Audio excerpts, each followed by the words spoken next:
Thanks for joining us for another edition of About Stout. The new academic year is well underway, and we will be catching up on a number of exciting developments. Joining me, as always, is Chancellor Sorensen. Good to be Welcome, here. Chancellor.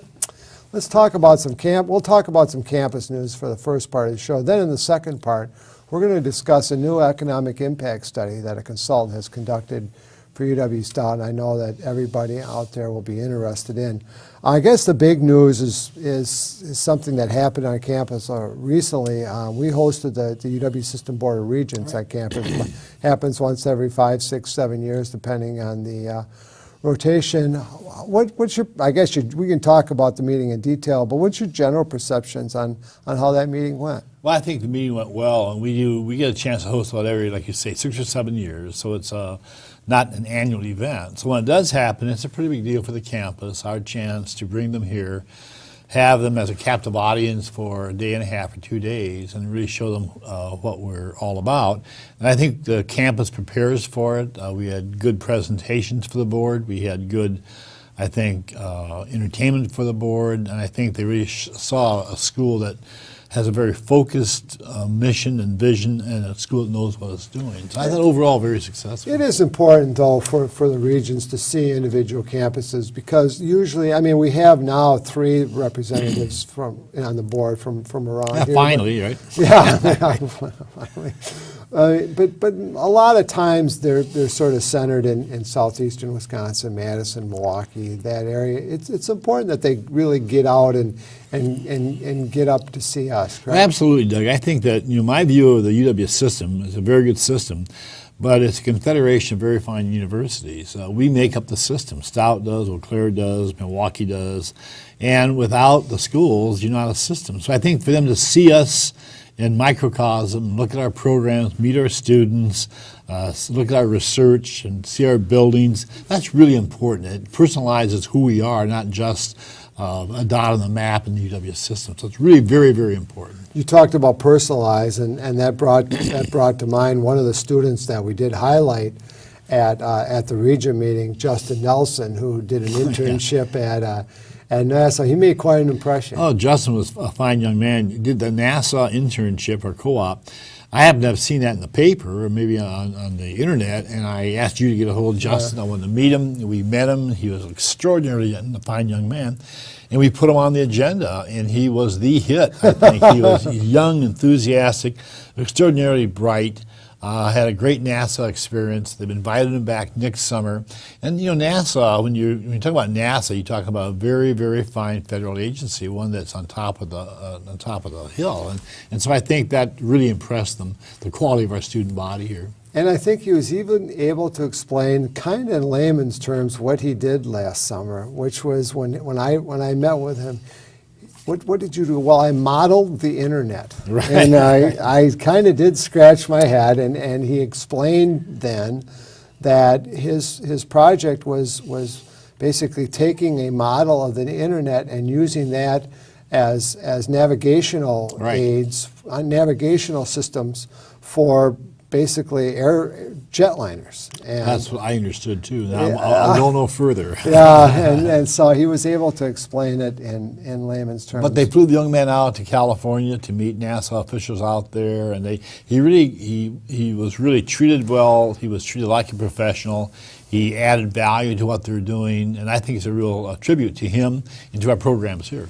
For me, and I'm guessing for you, one of the frustrating parts about the Regent meeting is we did have a day and a half, but there were so many other students that we really would have liked to have, highlighted. Yeah, I met a young woman. She's a waitress at a local restaurant that I really like a lot, and I want to invite her too because she's had 3 co-op experiences and 3 job offers from those experiences, and she won't graduate till June. Right. So this is the kind of student we have, and the applied learning that we do here results in very good opportunities for these young people. Yeah, it really does. And obviously, I mean, we made you gave a very, I think, a very good stellar. Is that the word you're looking for, Doug? Stellar presentation. Yes, that was one of the many awesome right. presentation.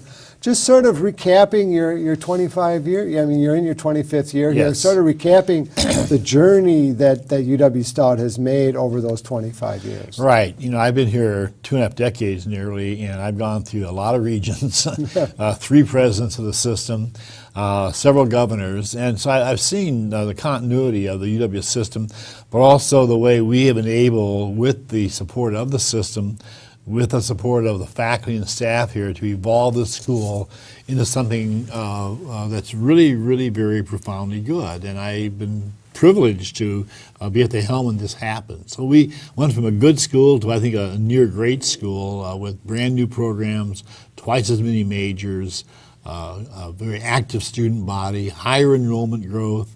You know, the high job placement rate remains. So I think it's been a good journey for me as a professional, as a person too, and for Stout as a university. And it was done because we have a very good team of people that shared the same vision and mission and worked together to achieve that. One of the things we talked about during the region meeting, and we continue to talk about, something that's very important to you, is the whole Polytechnic designation. Oh, yes. And to try to, again, you know, emphasize to the regions what it means for UW Stout to be a Polytechnic university. I think the Polytechnic designation was kind of the game changer for us in so many ways. It suddenly identified us with other schools around the nation who are Polytechnics that are very, very good. We measure ourselves against them. And they have very high standards of excellence in terms of everything, research, students, educational activities, everything. We measure up rather well, but it does put us in a different league in a sense. It does make us more distinguished. We know that as a Polytechnic, we're not a real rival of UW-Eau Claire. They're a liberal arts school with fine music and fine performance.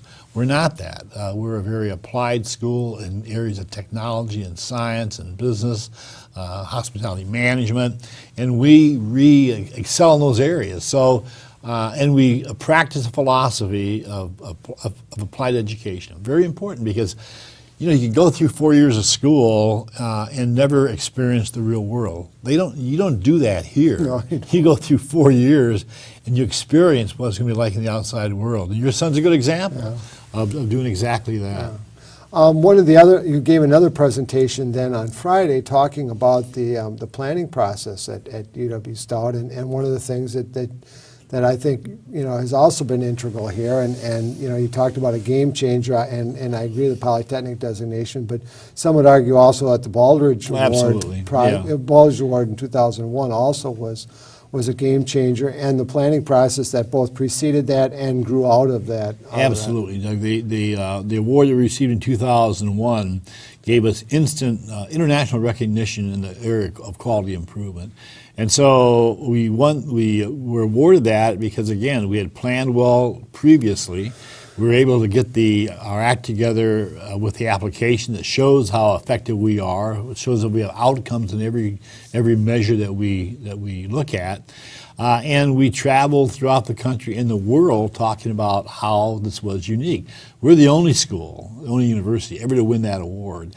And it was a game changer because everything, you sit on the planning group, right. You sit on my cabinet, you sit on CAC, and everything that we do is through that prism of the Baldrige, yet today. And so it's a measure of excellence that I'm proud of, and it did change who we are. And our planning process is second to none. I would put that up against any school in the country for how thoroughly we plan.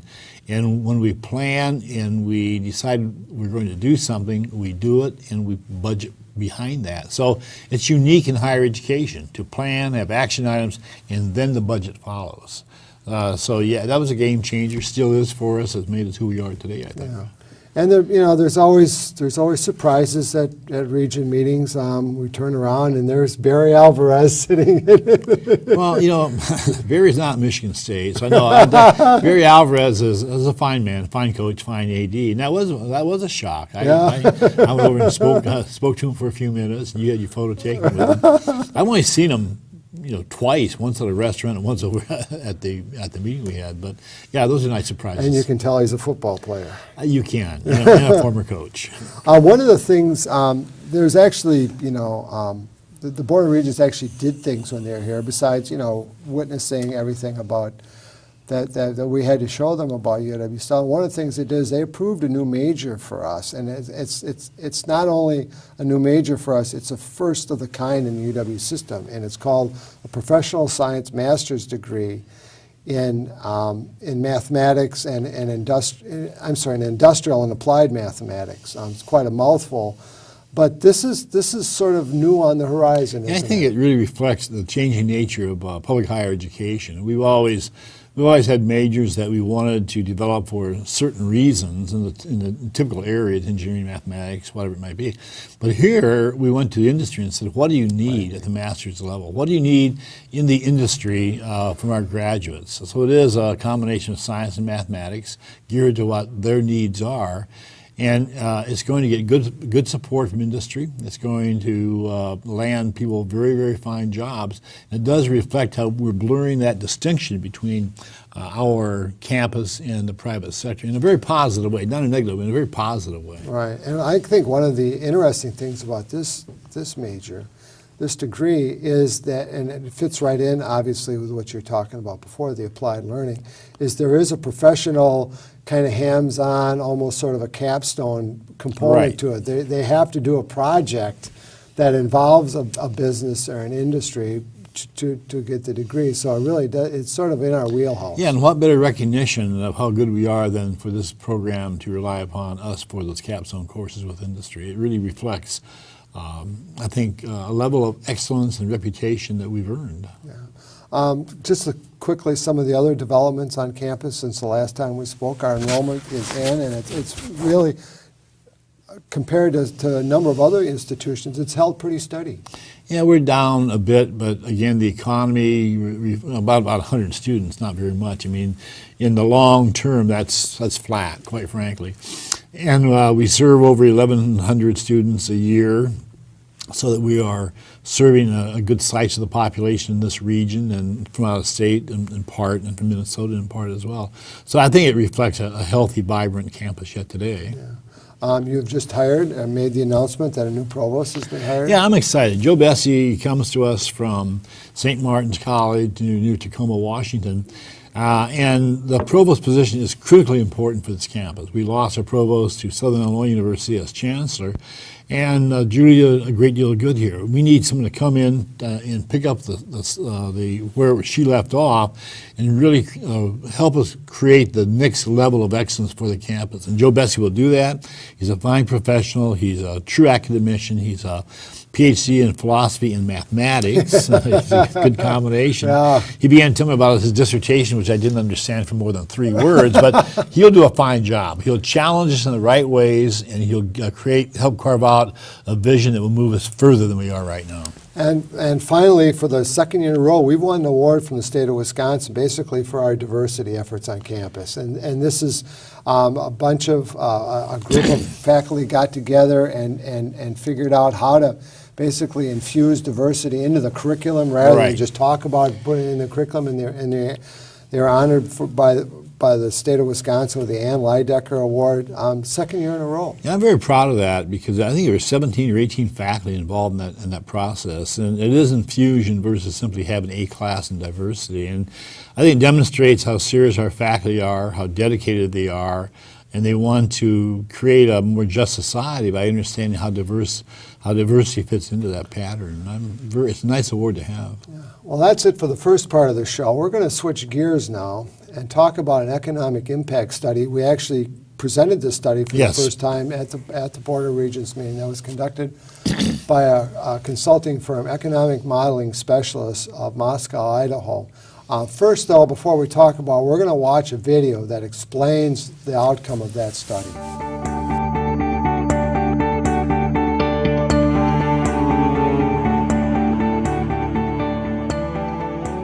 Since 1891, UW Stout has been making a difference in the Chippewa Valley, the state of Wisconsin, and the Midwest. Our graduates, steeped in the applied learning model that UW Stout was founded on, are valued in the workplace, so much so that an astounding 98% of our recent graduating class were employed 6 months after leaving campus. Our employment rate has been more than 95% for 25 years. Now, for the first time, UW Stout has measured scientifically the economic worth of the skills our students bring to the economy. We also have measured the total amount that our proud institution contributes to the local economy. We also measured what our students and their parents, as well as the state taxpayers, make on their investment in UW Stout. We believe the results show that we really are a good deal for both our students and the taxpayers. Here are the facts, as reported by EMSI Consultants. The skills that UW Stout students obtain from our faculty and staff contribute about $178.7 million every year to the regional economy in increased productivity. UW Stout's operations contribute another $104 million to the region, while the spending of non-local students adds another $8.3 million to the economy, and visitors add $2.7 million. In all, UW Stout contributes an amazing $293.7 million a year to the regional economy through students' productivity, operations, and student and visitor spending. UW Stout makes up 2.4% of the total regional economy. The report also showed that we're a great deal for both our students and the taxpayers. At the midpoint of their careers, our graduates can expect to earn $23,100 a year, or 94% more than a high school graduate. That means a UW Stout graduate can expect to earn $947,100 more than a high school graduate over their lifetime. A UW Stout graduate will earn, on average, $14,400 more a year than a student with an associate's degree. Furthermore, for every dollar that a student invests to come to UW Stout, they will see their income increase by $5.50. Students enjoyed a 15.3% return on their education investment at UW Stout and will recoup their entire cost in less than 10 years. We say that's quite a deal. Taxpayers make out well too.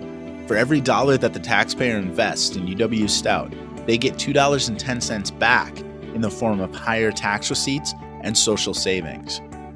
State and local taxpayers get a 7% return on their investment in UW Stout, a much better return than the private sector usually offers.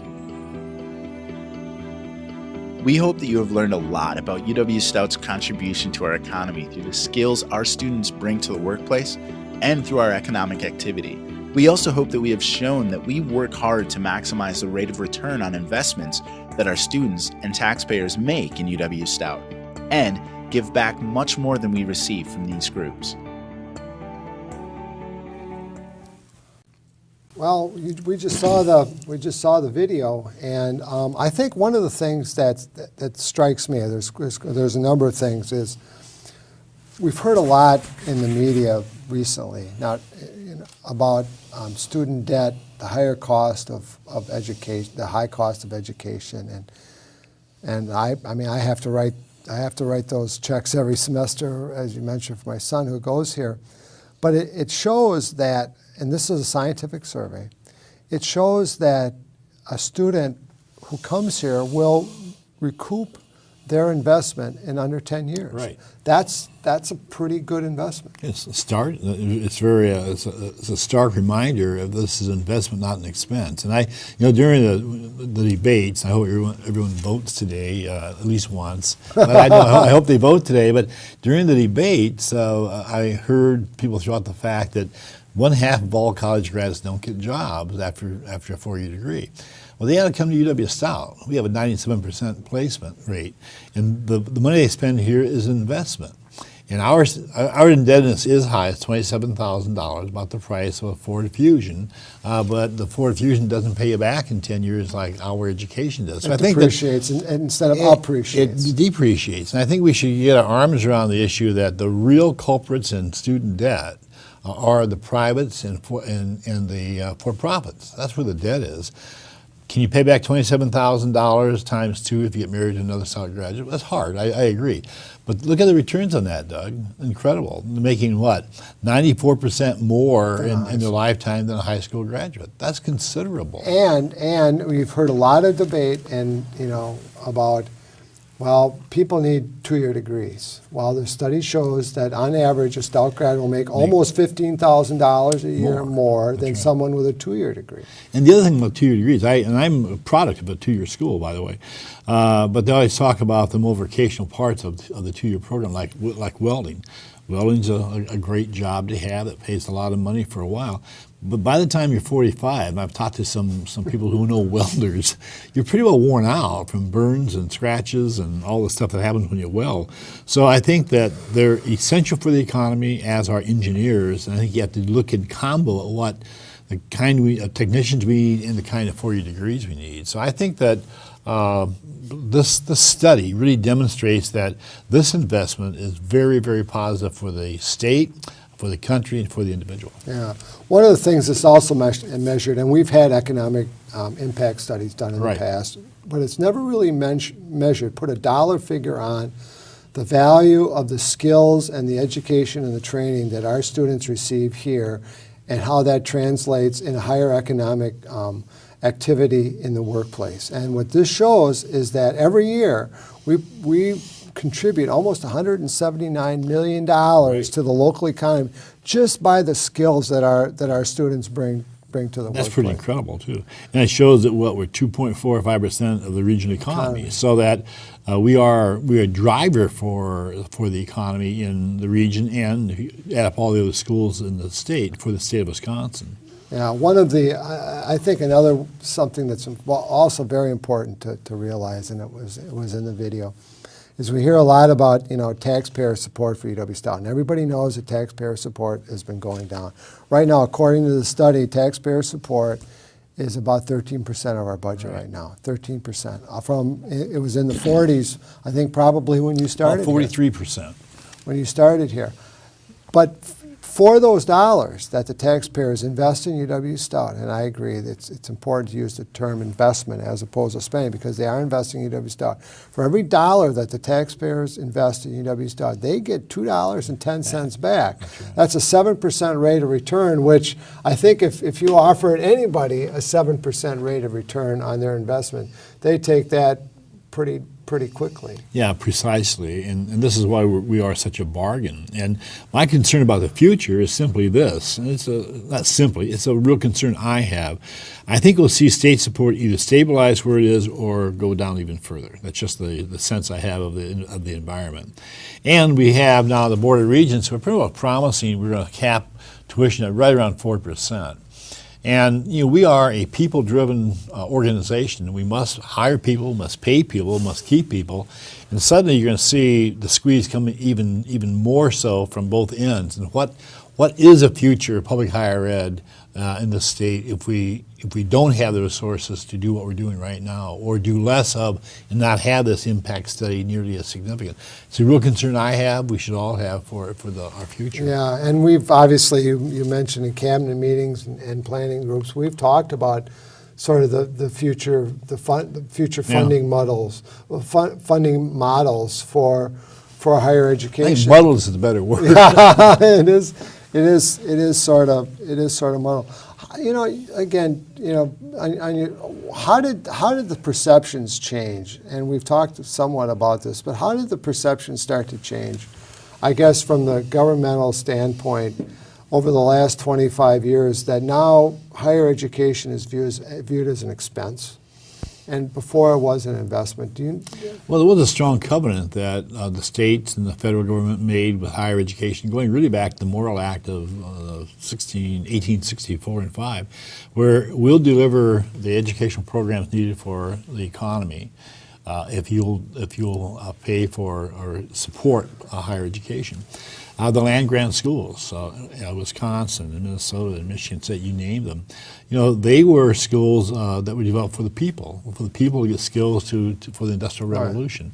Somehow over time that we've drifted from that. I'm not sure there's an exact time when And obviously UW Stout, I mean the foundation for UW Stout pretty much was in that. I mean we weren't a land-grant university, but we were in the land-grant model. Exactly right. We were there to help create an educated class for the Industrial Revolution. But somehow after it might have been the Vietnam War in part, when the great demonstrations took place and people began to lose confidence in public higher education, and it eroded, beginning right about then, it began to erode. And I think then when the high cost of health care, the high cost of prison incarceration began to erode this support. So that is disconcerting. One highlight, though, we have a pretty active foundation, which is nearly $40 million in assets. That doesn't make up the whole we have. But there's one little story I just want to make sure I tell. Sure.